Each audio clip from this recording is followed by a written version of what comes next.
Good day, everyone. Today, we are going to discuss the financial and economical crisis of Filipino rice farmers on the implementation of the rice tariffication law, wherein we presented how the rice tariffication law has badly affected the rice farmers and how the RTL could be revised. For our agenda in this presentation, we begin with a brief discussion on what the SDG number 2 or the Zero Hunger is and its relation to the rice crisis in the Philippines and the RTL. Then we will present our three arguments from the thesis statement. Finally, we are ending our presentation with our conclusion. Rice is considered the main staple food of Filipinos.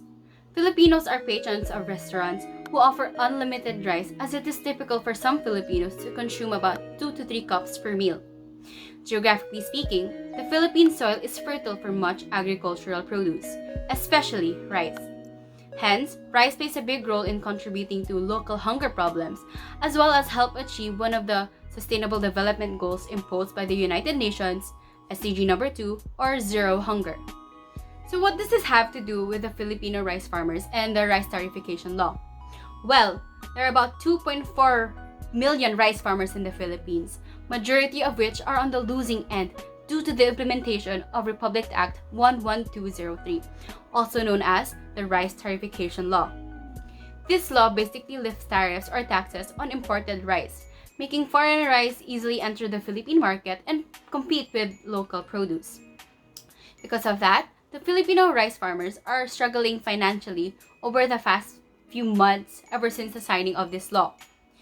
They have brought this problem to the government and the public, hoping that the RTL would be eradicated or improved, because the current situation of the farmers brought by the law is unfavorable in their side. One of the most alarming aspects of this law is how production cost is more expensive than the selling price, leaving Filipino farmers with little to no profit at all, which would then force them to look for other means of livelihood to survive and sustain their families and avoid hunger. Moreover, the entrance of foreign rice will pose a threat to the existing Philippine rice market.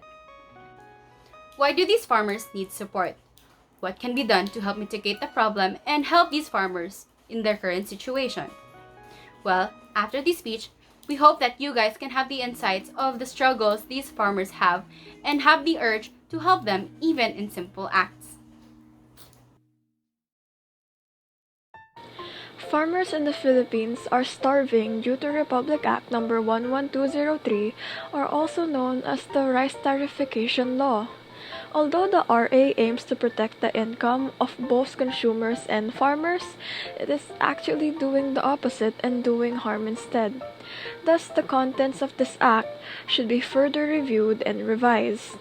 First things first, for an agricultural country like the Philippines, it's sad to say that the farming industry is actually dying. Living in a time period where being a farmer nearly equates to being poor, the rice tariffication law really guarantees it.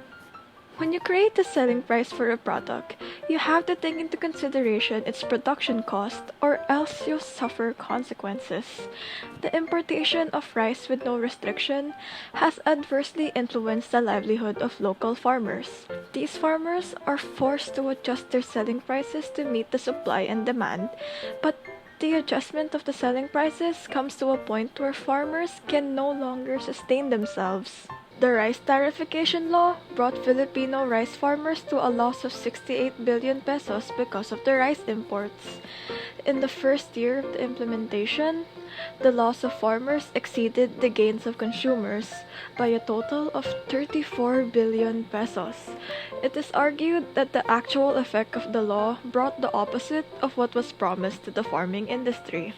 If we don't want to let an agricultural country go to waste, then we need to keep the farming industry alive.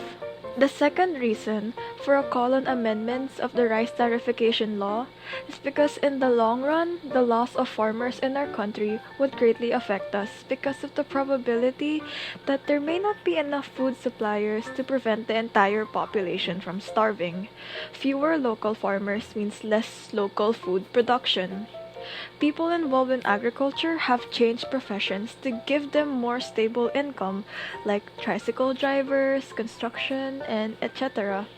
The pay may not be comparably higher, but at the very least, it is stable, which the farming industry is currently lacking in. While it is agreeable that imported rice has become cheap enough for low-income families to afford, it cannot be guaranteed that imports will always be there. When a problem arises and foreign countries can no longer provide us with imports, let's say for example a war began and then the government plans to eradicate all of these foreign supplies, families that were too reliant on these imports would find it really hard to adjust. The demand for local rice production will increase, and then the sudden demand would mean once again inflation in prices. It would create a big problem for low income families, and our country would find it really hard to cope. Third, rice tariffication law should be reviewed and revised to improve the country's economy. The implementation of the rice tariffication law has brought more problems to the market than it did any good. According to Roy and Doyen in 2019, the rice prices for consumers have increased and the amount of unhusked rice that was bought from farmers has decreased. The cost for farmers to produce a kilogram of unhusked rice is around 12.40 pesos, while its selling price is only around 7 to 10 pesos. A pricing scheme like this will certainly discourage most farmers from planting rice below production cost.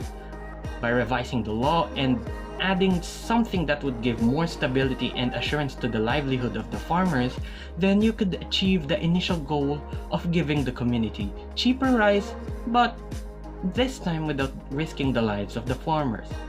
The Philippines needs its farmers back, and with the downgrading local supply chain of agriculture in the country, there is no doubt that it would be an incomplete danger as the pandemic continues to disrupt the economy more and leave thousands of Filipinos starving if the government doesn't take action on the rice tariffication law.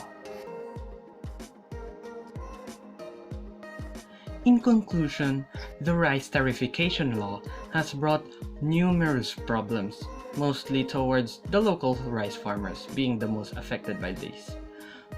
Although this law was supposed to eradicate the problems of expensive rice prices as well as increasing the income of rice farmers, it did the other way around.